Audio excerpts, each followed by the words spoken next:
तुक्का मैंने बताया कि पूछने लगा, तो आपको क्या ऐसे श्लोक जब पूछने लगे तो देखो पेपर में पढ़ा हो तब तो अच्छी बात है, बना ही लोगे। जब नहीं पढ़ा है तो थोड़ा सा ऐसा देखा करो कि इसमें से तीसरा पाद या चौथा पाद कैसा हो, कौन सा हो सकता है। कुछ ना कुछ उनमें समानता रहती है अंतिम पाद में, जैसे कि आप कुछ भी पढ़ोगे तो उसी समझ में आ जाएगा। जैसे मैं एक श्लोक बोलता हूँ कि देखो, जैसे लिखा है वागर्थाविव संपृक्तौ वागर्थ प्रतिपत्तये जगतः पितरौ वंदे पार्वती परमेश्वरौ। तो जब अंतिम शब्द रहेगा वो थोड़ा सा मिलता रहेगा, ये बात ध्यान रखना है, और उस तरीके से कुछ रहेगा। तो आपको ये दिमाग लगाना है वहां पेपर में कि इसमें कौन सा है जो अंतिम हो सकता है या तीसरा पाद हो सकता है। ऐसा यदि आप समझ जाओगे तो आपको थोड़ा सा काम आसान हो जाएगा। जैसे यहाँ आप देख रहे हो, यहाँ लिखा है विरोध श्रेयसी केम तृप्यति। यदि ये आपने लास्ट मान लिया तो आपको मालूम चल जाएगा ऐसी चीज। दूसरा एक और सिद्धांत में ये बता रहा था आप लोगों को, रोशनी जी आरंभ कर दीजिएगा, है ना? सर आरंभ कर दी थी। ठीक है चलिए। हाँ, तो इसमें एक चीज मैं ये बता रहा था आप लोगों को, ज्योति जी ध्यान रखो, पूनम जी कैसी तिरक, इन चारों विकल्पों को आपको क्वेश्चंस नहीं ही मालूम है। मतलब जब क्वेश्चंस आपको 1% भी नहीं आता है। क्या नहीं आता है बोलो? 1% भी नहीं आता, नॉलेज नहीं है। और इस टाइप का क्वेश्चन है क्रम से लगाने को, तब कैसे लगाओगे उसका ट्रिक सुनो। चारों विकल्पों को देखो, चारों विकल्पों में क्या है, ए और बी है कि नहीं है? जी सर। इसका मतलब ये कन्फर्म है या तो शुरू में ए है या शुरू में बी है। दूसरा लक्षण, दूसरे नंबर पर या तो ए है, यदि बी से आरंभ है तो दूसरे नंबर पर ए है, या फिर ए से आरंभ है तो दूसरे नंबर पर बी है। अब देखो, अब ऐसा आपको कहीं दिख रहा है चारों में, या तो ए के बाद बी दिख रहा या फिर बी के बाद ये दिख रहा। बोलो क्या दिख रहा? बी के बाद ए, इसमें ए के बाद सी है, इसमें ए के बाद सी है, इसमें बी के बाद ए है और इसमें ई के बाद ए है। इसका मतलब पेपर में आप सामान्यतः ये दो कट कर थोड़ा सा सोच सकते हो, ये दो नहीं। समझ में आया? अब ये देखो कि दूसरे नंबर पर इन विकल्पों में क्या था, ए बी के बाद सी था, दूसरे नंबर पर था। ए खत्म हो गया, बी हो गया, सी था। अब ये देखो कि तीसरे नंबर के विकल्प में कहां सी।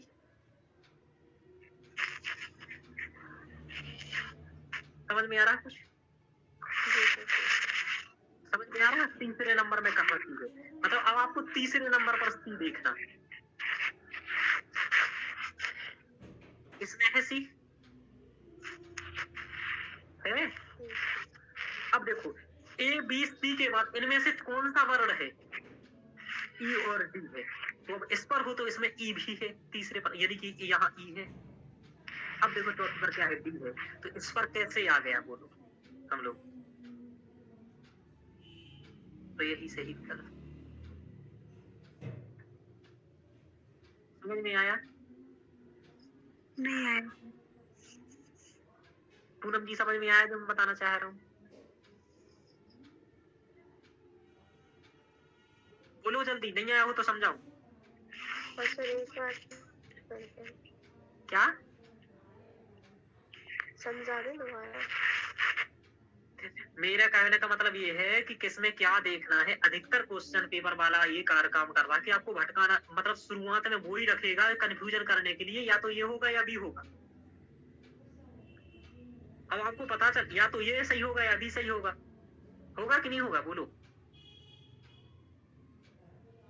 जी सर। हाँ, अब वो आपको कंफ्यूजन कर रहा है ए और बी में, तो आप ए और बी में कंफ्यूज होंगे तो आप क्या करो कि दूसरे नंबर पर पक्का या तो ए होगा या बी होगा। क्या होगा बोलो? ए या बी। हाँ, दूसरे नंबर का मतलब कहने का मतलब कहाँ, इस लाइन में या तो ए होगा या बी होगा, क्योंकि यदि आप ए को सही मान रहे हो तो सी है, यानी कि नहीं है भाई, गलत है। ए के बाद क्या है, सी है दूसरे नंबर पर, बी के बाद ये है, बी के बाद ये है, यानी कि हो ना हो ये दो गलत है, ये सही। समझ पा रहा हूँ मेरी बात? जी सर, जी सर। क्योंकि वो आपको ए और बी में कंफ्यूज करना चाह रहा है। यदि आप यानी कि कुल मिलाकर के ये कि जहां तक ऐसे क्वेश्चन है 30 दूसरे नंबर पर सी सही होने के कम चांस है। समझ में आ रहा है? क्योंकि बी बैठा है अभी। समझ पा रहे हो मेरी बात? जी सर। ज्योति जी समझ पा रही हो? हाँ सर। हाँ, मतलब ए के बाद बी है तो आप ए के बाद बी ही या फिर बी के बाद ए हो। तो आपने यहाँ देखा ए के बाद यहाँ बी नहीं है, सी है, ए के बाद यहाँ सी है, यहाँ लेकिन बी के बाद ए है, यहाँ भी ए है, यानी कि ये दो गलत होंगे। अब देखो तीसरे नंबर पर किसको वरीयता दोगे, सी को दोगे कि नहीं दोगे? जी सर। क्योंकि ए और बी तो हो ही चुका है इन दोनों में। अब सी कहाँ है इन दोनों में तीसरे नंबर पर? देखो तीसरे नंबर पर सी कहाँ है, चौथे विकल्प में है पूनम जी। हाँ। चौथे विकल्प में है सी। अरे यार बोलते जाओ। हाँ सर। हाँ, अब सी है, इसका मतलब अब देखो क्या देखोगे, ए बी सी हो गया, यानी कि D, A B C D और ई। अब तीसरे नंबर और दो है ई या डी, तो ई यहाँ है और डी यहाँ है। बस इस तरीके से कुल मिलाकर के ऐसा यदि आप करते हो तो 75% चांस है क्वेश्चन सही होगा इस लॉजिक से। लेकिन ये तब प्रयोग करना है जब क्वेश्चन बिल्कुल ना आता हो। यदि आता हो तो क्वेश्चन के अकॉर्डिंग ही विकल्प लगाइएगा। समझ में आया? सर इसमें मतलब हम ऑप्शन को देखकर सही कर सकते हैं। हाँ, 75% बिना कुछ पढ़ी, इन पांचों के बारे में एक अक्षर भी ज्ञात ना हो तब भी कर सकते हो। 75% चांस है ऐसा सही होने की। और ऐसे आप 20 क्वेश्चंस का प्रैक्टिस करके देख लीजिए, 20 में से 13 से 14 क्वेश्चन सही होंगे आपके ऐसा करने का। इसी टाइप के क्वेश्चंस देखिएगा, ठीक है? ये ट्रिक ढूंढी या नहीं जाती, इस पर रिसर्च किया जाता है और ये सबको नहीं बताई जाती है फ्री में। हालांकि जो पढ़ते हैं वो समझ जाते हैं चीजें और जान जाते हैं, इसके लिए पैसे लगते हैं ये ट्रिक खोजने के लिए, ठीक है? ये सब सर के क्या पास क्या ये ट्रिक सिर्फ हमारे सर के पास होती है। किसके पास? सर के पास।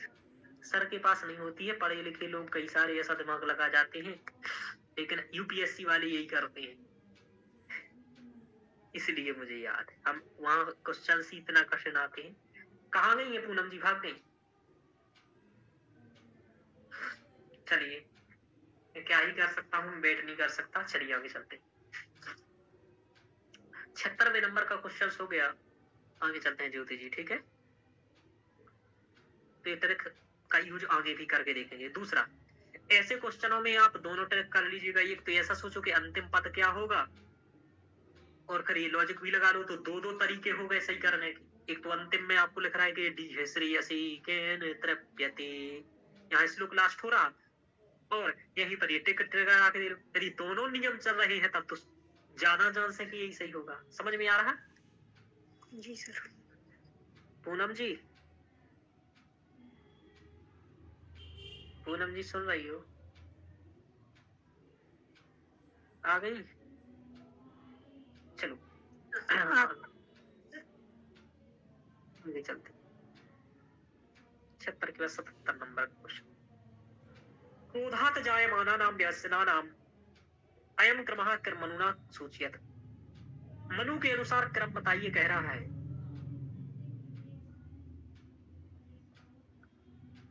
मनु के अनुसार क्रम बताइए, ठीक है? मनु के अनुसार क्रम बताइए पूछ रहा है। अब देखो आप सर, हाँ ये वाला क्वेश्चन कहाँ से था? ये है मनु स्मृति का, ये लिखा है क्रोध से उत्पन्न 10 दोष होते हैं। उन दोषों का क्रम से लगाना है। मनुस्मृति का क्वेश्चन है, आपके गाइड बुक में भी अवेलेबल है, ठीक है, पढ़ाऊंगा मैं मनुस्मृति में। पूनम जी, अब उस ट्रिक को यहां भी अप्लाई करके देख लेते, जो अपन ने ट्रिक अभी जारी थी। समझ में आ रहा? जी सर। ज्योति जी, पूनम जी बोल क्यों नहीं रही हो? शेरनी डर गई है सर? इसमें फर्स्ट वाले में स्टार्टिंग में सी है, फर्स्ट पहले नंबर पे, और सेकंड में भी सी है, और लास्ट में डबल सी है। जी सर, और लास्ट में बी और ए है।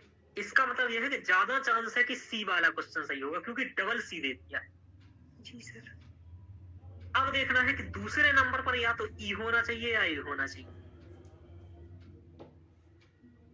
क्या होना चाहिए बोलो? ई या ए। तो बताओ इनमें से किस में ई या ए है दूसरे नंबर पर? ई है या ए? पहले नंबर पर ए है। ए। तो इसका मतलब कि चांस है कि यही सही होगा। समझ में आया? जी। बिना पढ़े क्वेश्चन सही हो गया। ये पढ़े हमने? नहीं पढ़े हैं। हुआ ना सही? जी सर। लास्ट वाले में। अब देखो और इस ट्रिक को आगे आजमाते हैं। अब और आगे आजमा ट्रिक को। सी ए के बाद अब क्या है? हो सकता है बी होना चाहिए, लेकिन तीसरे नंबर पर तो बी कहीं है ही नहीं। है क्या? नहीं है। इसका मतलब यही तक आपको ये ट्रिक लगा दी। आगे भी तीसरे नंबर पर क्या है? ए बी सी के बाद डी, तो डी तो तीनों में है। तो पहले ये कट ही चुका है, ये वाले तो ये तो पहले ही कट चुके, तो डी है, कोई दिक्कत नहीं। अब क्या होना चाहिए? ए बी सी डी हो ही गया है। अब बी देख लीजिए। तो इस तरीके से ये ट्रिक काम करती है, और करके दो क्वेश्चनों में काम की कि नहीं की बोलो? जी सर। हाँ, और अब याद हो तो उसके अकॉर्डिंग भी कर लो। सर पूनम जी को यहाँ नेटवर्क इशू है, उसकी वजह से क्लास नहीं ले रही। किसने कहा है? मैसेज आया है उनका। अच्छा ठीक है, कोई नहीं, आगे चलते हैं। तो ये ट्रिक काम कर गई देखो। जी सर। आगे चलते हैं हम लोग। तो ये मनु की है, मनुस्मृति से है। तो इस तरीके की ट्रिक भी काम करती है जब आता ना हो आपको कुछ। ठीक है, कह तो रही है, पता नहीं अब जो भी है। 77 के बाद 78 नंबर का क्वेश्चन से देखते हैं। अब कोई पढ़ता नहीं है तो मन भी नहीं लगता है पढ़ाने में। चलिए, चलो ज्योति जी तो है ही। देखो ये लिखा है, अधो लिखता स्थाई भावा न भवंती। स्थाई भाव नहीं है, यानी कि स्थाई भाव है वो तो ठीक है, स्थाई भाव नहीं है वो पूछा है यहाँ। ठीक है, अब देखो स्थाई भाव क्या नहीं है। आपने यदि स्थाई भाव पढ़े हो तो आपको पता ही होगा, याद किए हो, श्रृंगार हास्य करुण रौद्र वीर भयानक। तो सबसे पहले यही देख लो कि स्थाई भाव है क्या। तो श्रृंगार हास्य करुण रौद्र वीर भयानक, ये तो हो गया उसके वो श्रृंगार हास्य करुण रौद्र वीर भयानक बीभत्सो अद्भुतम चैव आदि आदि है, ये हो गया। अब देखो, हालांकि अब इनके ये तो मैंने रस के नाम बोले। अब देखो, रतिर्हासश्च शोकश्च क्रोधोत्साहो भयम तथा। इसमें देखो क्या क्या है? रतिर्हासश्च शोकश्च क्रोध उत्साहम तथा ईर्षा, यानी कि स्थाई भाव ये दो है। आया ना लाइन में? या फिर ये पता कर लो आपके क्या नहीं है, जैसे जड़ता, जड़ता कन्फर्म सही कर लो यदि ये लग रहा है। अब देखो बी और सी जिसमें है वो सब काट दो, बी और सी जिसमें है वो सब कट कर दो। ए इसमें सी है, इसमें बी है, इसमें बी है। उत्तर सही हो गया है ना? तो स्थाई, हाँ बोलो सर। वैसे इसमें 3 ऑप्शनों में लास्ट में ई दिए रखा है, तो कंफ्यूजन तो हो ही जाते हैं। कैसे कंफ्यूज हो जाओगे? आपको ये पता होना चाहिए कि जड़ता, जड़ता क्या स्थाई भाव। अभी ऐसा नहीं कि सब ट्रिकों से काम हो जाएगा, समझ में आ रहा है? यहाँ वो ट्रिक नहीं लग रही, ये लगती है जहाँ ऐसे 3 विकल्प हो। वो ट्रिक वहीं लगती है जहाँ 5 हो। ठीक है। जी सर। हाँ, हर जगह ट्रिक से काम हो जाएगा तो फिर सब पढ़ेंगे क्यों, पैसे दे करके मुझसे ट्रिक नहीं सीख जाएंगे। स्थायी भाव ये है। ठीक है, आगे चलते हैं। तो ये आपको याद करना पड़ेंगे, तो उस तरीके से आप कर पाओगे। सरल क्वेश्चन है। भागवत पुराण अभिमत पुराण लक्षणाम क्रमम सुन। पुराण लक्षण हर बार क्या किए जाते थे, सामान्य तरीके से वो पूछे जाते थे, जो पुराण के 5 लक्षण सामान्य तरीके से आपकी गाइड बुक में दिए रहते हैं। लेकिन इस बार भागवत पुराण के अनुसार पुराण का लक्षण पूछ लिया, और उसमें कुछ अलग ही है। अभी तो क्या पढ़ते थे हम लोग, सर्गश्च प्रतिसर्गश्च वंशो मनवंतराणि च वंशानुचरितम चाहिए पुराणम पंचलक्षणम। लेकिन ऐसा ये नहीं है यहाँ महाभारत में, भागवत में। भागवत में दूसरा है, वंश वंशानुचरित संस्था हेतु और अपाश्रय है, तो अभी नहीं याद रखना है। लेकिन यहाँ क्या वो सिद्धांत लग सकता है सर, देख लो लगा के। ठीक है ज्योति जी? जी सर। वो सिद्धांत लगाए क्या, ट्रिक माझी लगाते हैं, खूप सुंदर ट्रिक लगा करके देख लो। शाळा खूप सुंदर आहे. माझ्या शाळेत शिस्तीचे पालन करावे लागते. शिस्तीचे पालन करावे लागते. 1 मिनट कामनी जी, माझी शाळा खूप स्वच्छ आहे.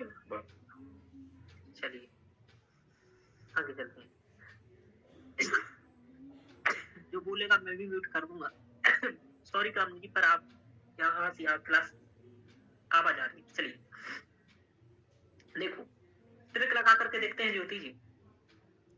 यहाँ बी है, यहाँ डी है, यहाँ सी है। जब ज्यादा चांस किसके हैं कि कौन सा सही होगा, सी या डी, बी या डी? सी वाला। जी, तो सी वाला होगा। अब दूसरे नंबर पर ट्रिक लगाना पड़ेगा, बी या डी सही होगा। तो इसमें बी और डी में अब यहाँ ये ट्रिक काम नहीं कर रही, व्यक्ति डी पर चला जाएगा और इसको सही कर देगा। समझ में आ रहा? जी सर। इसका मतलब ये है ये ट्रिक सब जगह काम नहीं भी करेगी। 70% मामलों में करेगी, 25% में नहीं करेगी। नहीं करेगी। फिर तब करना है जब क्वेश्चन आता नहीं हो। 1% या फिर आता हो तो 1-2 विकल्प आ रहे हो और ये ट्रिक उसमें कन्फर्म कर दे। समझ में आ रहा? जी सर। हाँ चलिए, मतलब ये स्मार्ट स्टडी है जो मैं बता रहा हूँ, उसमें से उससे आगे निकलने का जिनको केवल रटना आता है। चलिए आगे चलते हैं। तो ये हो गया, यहाँ इस तरीके से ये है। आगे चलते हैं।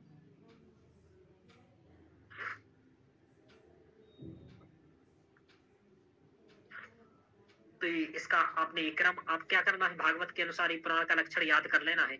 इसको क्रम से रख के याद कर लेना है। वंश वंशानुचर संस्था हेतु उपाश्रय, इस तरीके से भागवत पुराण के अनुसार पुराण का लक्षण है। वो एक जो पुराण का लक्षण है वो याद करना है। ये अपने नोट्स में ऐड कर लेना है। कर लोगे? जी सर।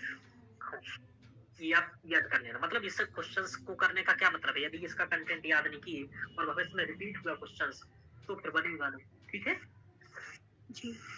चलिए 79 के बाद 80 नंबर का क्वेश्चन अब लोग करते हैं। येसु कच्छ भक्तिया शुश्रूषया ब्रह्मलोका प्राप्यते। इसमें किसकी सेवा करके ब्रह्मलोक की प्राप्ति की जा सकती है? तो मीडियम है, आचार्य की सेवा करो ब्रह्मलोक करो, यानी कि गुरु जी की सेवा करो ब्रह्मलोक में जाओ। ठीक है, सही हुआ था क्वेश्चन। सही किया था? जी सर। हाँ, तो आचार्य जी की सेवा करो और ब्रह्मलोक में जाओ। आगे चलते, तो ये हो गया। अब इसमें क्या है, तो सामान्य क्वेश्चन है, बल्लाइनर है, कर सकते हो। आगे चलते हैं। ये सबसे सरल क्वेश्चन है इस बार के पेपर का, कि गोपथ ब्राह्मण संबंध एतत् संबद्धम भवति। सरल क्वेश्चन सबसे, इसके लिए 5 सेकंड लगेंगे किसी को करने में। गोपथ अथर्ववेद का है। ठीक है, जी सर। अब इसमें कुछ समझाने वाला है नहीं। आगे चलते। कस्मै देवाय हविषा विधेम। हिरण्यगर्भ सूक्ते। हिरण्यगर्भ सूक्ति की ये कोटेशन है, तो सूक्त और कोटेशन से पूछा गया है, तो हिरण्यगर्भ सूक्त की कोटेशन है, ये ध्यान रखिएगा। ठीक है, अब तो यानी कि महत्वपूर्ण कोटेशन याद करनी है और वो पूछी जाती है हर बार। राजा दिलीप ने कई सारी चीजें कई चीजों से सीखी थी। ये रघुवंश का क्वेश्चन है, इसको मीडियम भी कह सकते हैं, कठिन भी कह सकते हैं। अंदर से रघुवंश से पूछा गया है, लेकिन रघुवंश के महत्वपूर्ण श्लोक यदि पढ़ेंगे तो ये श्लोक भी पढ़ा जाता है उसमें। तो ये सब कहाँ से लिया गया है, तो समुद्र से सीखा है। निपुणैः अगस्त्यः अगम्यश्च दिलीपः केन उपमितः। समुद्र से ठीक है। जी सर। तो इसका उत्तर ये है। अब ये तो रघुवंश पढ़ना ही, मतलब इसके लिए तो पढ़ना पड़ेगा, वही चीजों से होगा। अब इसको आप जिन्होंने पढ़ा है वो मीडियम कहेंगे, जिन्होंने नहीं पढ़ा है वो कठिन कहेंगे, ठीक है। जी हाँ, और एकदम सरल वाला ये नहीं कहलाता, सरल क्वेश्चन कहलाता है जैसे गोपद ब्राह्मण क्या है, ये वाला, जी सर। और वो सब पर बनते हैं। अब ये पूछा है आरोही क्रमण मंडलेशु सुक्तानी, क्रम से लगाओ नहीं। अब आरोही और अवरोही ध्यान रखना है, आरोही पूछा या अवरोही, यहाँ तो आरोही पूछा, तो ध्यान रखना है कौन से सूक्त कहाँ है। अब सबको यदि पता है तो आप यहाँ भी ट्रिक लगा लीजिए। सर इसमें ऐसे ही तो था ना, पहले वरुण था फिर। देखो यहाँ भी काम नहीं करेगी ये ट्रिक, देख लेना आप। देखो ये है सब में, तो ये वाला ही सही होगा। दूसरे नंबर पर आप भी देखोगे तो यहाँ पहुंच जाओगे और गलत हो जाएगा ये। इसका मतलब फिर क्या देखोगे, इसका मतलब ये देखोगे कि ये यहाँ ये 3 में है और ई 3 में है लास्ट में। इसका मतलब ये है सर इसमें ए वाला तो सही है, लेकिन ए के साथ वो भी सही हो सकता है जो ई है लास्ट में। अब सर लास्ट में तीनों में ई आ रहा है, तीनों में आ रहा है, इसका मतलब ये वाला कट जाएगा, डी वाला। हाँ।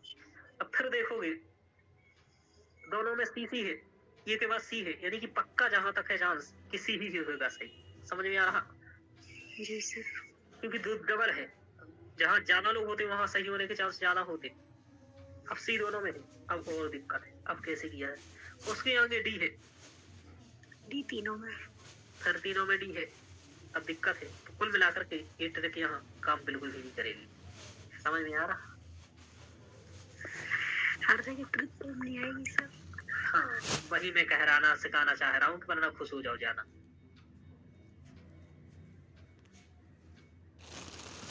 आवाज आ रही है? जी सर। हाँ, आगे चलते हैं। आप चालू रखो कि वो माइक, कोई दिक्कत नहीं, परमानेंट। हर बार बंद करने का क्या है। 84 के बाद 85 नंबर का क्वेश्चन से देखते हैं। देखो ये पूछा गया, भाषा विज्ञान में पढ़ाया था, ग्रम नियम को रास्क नियम किसने कहा है? ग्रम नियम को ग्रिम नियम तो मैक्स मूलर ने कहा है, ठीक है। ग्रिम नियम को रास्क नियम ओटो एस्पर्सन ने कहा है। सरल क्वेश्चन है, गाइड बुक में सीधे तौर पर दिया, ठीक है। एक किंवदंती के अनुसार जो कालिदास है, तो इससे क्या सीखोगे? हाँ, कालिदास, ये कहाँ किसके समय में इनकी मृत्यु हुई थी? तो कुमारदास के समय में इनकी मृत्यु हुई थी।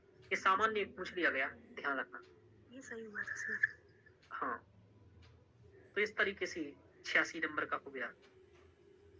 अब देखो पूछ रहा है कि अणुध्वचा इति सूत्र केम विद्यते, व्याकरण का है। अब जिसने पढ़ा होगा उसी पर बनेगा। सरल क्वेश्चन है वैसे तो, मीडियम है, लेकिन जिसने पढ़ा होगा उसी पर बनेगा। कि अड़ हुआ है, फिन हुआ है, फक हुआ है, फी हुआ है। सर पढ़ा था पर इसे तुक्के से लगाया था, तो यही लगाया था फोर्थ वाला। सही, अच्छी बात है, अच्छा तुक्का लगे तो अच्छी बात है। आगे देखो एतेषु विकर्षणादि भवति, इनमें से विकर्षणादि क्या है? वर्ण स्वर संतान या साम, संतान। तो यहाँ संतान है, ठीक है, ये ध्यान रखना। इसका उत्तर ये पहले, इससे पहले प्यारे पेपर में भी आया था विकर्षणादि। विकर्षणादि के बारे में अच्छे से पढ़ लेना। अब देखो यहाँ अष्टाध्यायी के अनुसार सूत्रों का क्रम लगाने के लिए पूछ रहा है। या तो अब सूत्र आपको अष्टाध्यायी से क्रम से पता हो, लेकिन किसी को भी याद नहीं होंगे, जिससे कोई याद नहीं है अष्टाध्यायी। 90% को याद नहीं होंगे, जटिल क्वेश्चन है, ठीक है। गलत होगा। अब इसका मतलब यह है कि अब इसमें ट्रिक लगाना है अपन को, वही अपनी वाली, ठीक है।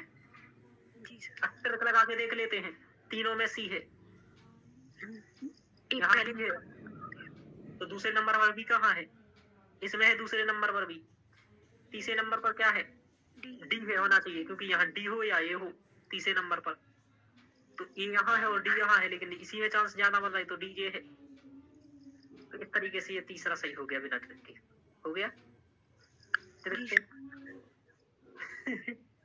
तो देखो अब ये ट्रिक ऐसे 3 क्वेश्चनों में लग गई है अभी तक जो बिल्कुल पता नहीं होंगी लोगों को। लगी कि नहीं लगी क्वेश्चन वालों में?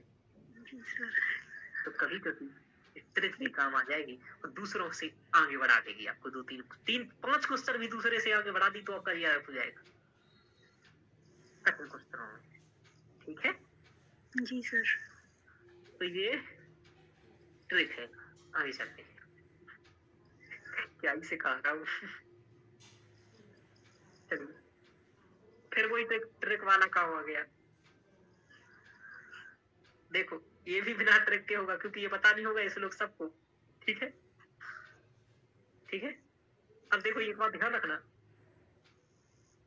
एक चीज समझ सकते हो यहाँ वर्जयेत मन्ययेत अधिकतर लास्ट में धातु या कुछ ना कुछ ऐसे ही होता है।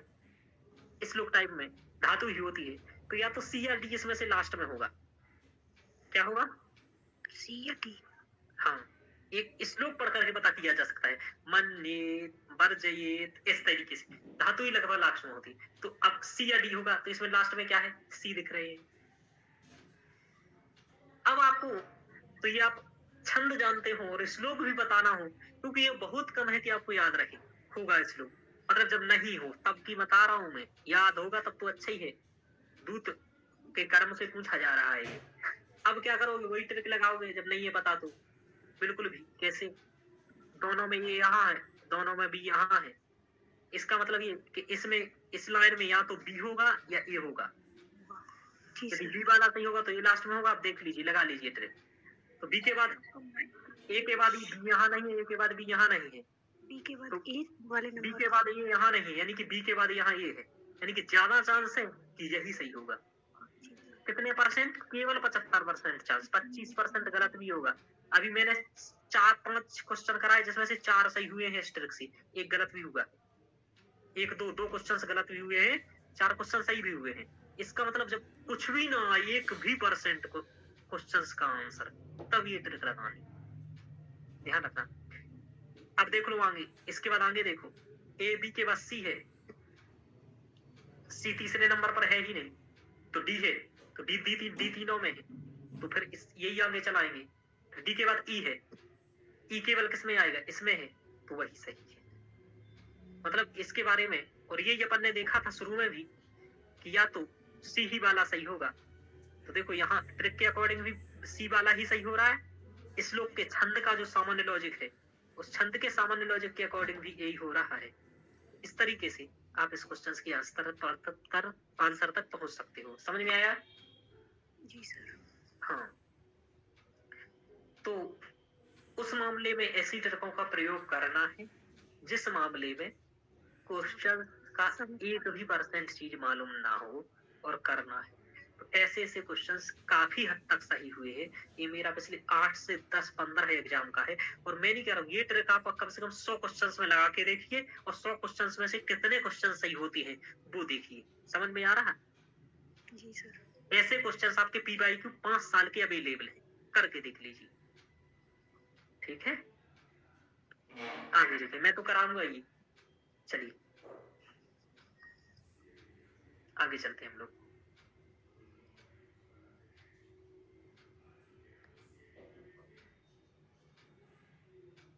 की बात 90 बात। अच्छा मेरा ये टैबलेट तो डिस्चार्ज हो चुका है, 10 भी बज गए हैं। चलिए साथ ज्योति जी मुझे लगता है यहीं तक रखेंगे और इसके आगे कल करेंगे क्वेश्चंस को आगे कंप्लीट। ठीक है जी। और टैबलेट भी मेरा डिस्चार्ज हो गया है और बाकी इन चीजों के जो मैंने बताए कि जो नई चीजें आई हैं, जैसे भागवत के अनुसार पुराण का लक्षण आधे से अधिक को याद नहीं होगा, तो इसको अपने नोट्स में लिख लीजिएगा। यानी कि जो मैंने पढ़ाया और उसमें आपको ऐसा लगा आज इन क्वेश्चंस में कि ये नए टाइप के क्वेश्चंस आए हैं और ये कंटेंट मुझे याद नहीं है, गाइड आदि बुक में नहीं है, तो वो याद करिए। यानी कि पिछले 5 से 7 साल के ऐसे क्वेश्चंस के कंटेंट जो गाइड बुकों में या सामान्यतः उपलब्ध नहीं है और यूजीसी ने उसके आंसर्स को सही माना है, तो वो कंटेंट आप नोट्स में लिखिए एक कॉपी में और याद कर जाइए। आप मान के चलिए 3 से 4 से 5 क्वेश्चन 7 क्वेश्चन हर बार रिपीट होते हैं PYQ से, कभी कभी तो 10 से 12 क्वेश्चन होते हैं। ठीक है ये आपको पता चल जाएगा यदि 7 साल के आप लगा लोगे। मैं तो लगवाऊंगा इसी तरीके से, ठीक है। चलिए, तो आज इतना ही, कल मिलते हैं। शुभ रात्रि।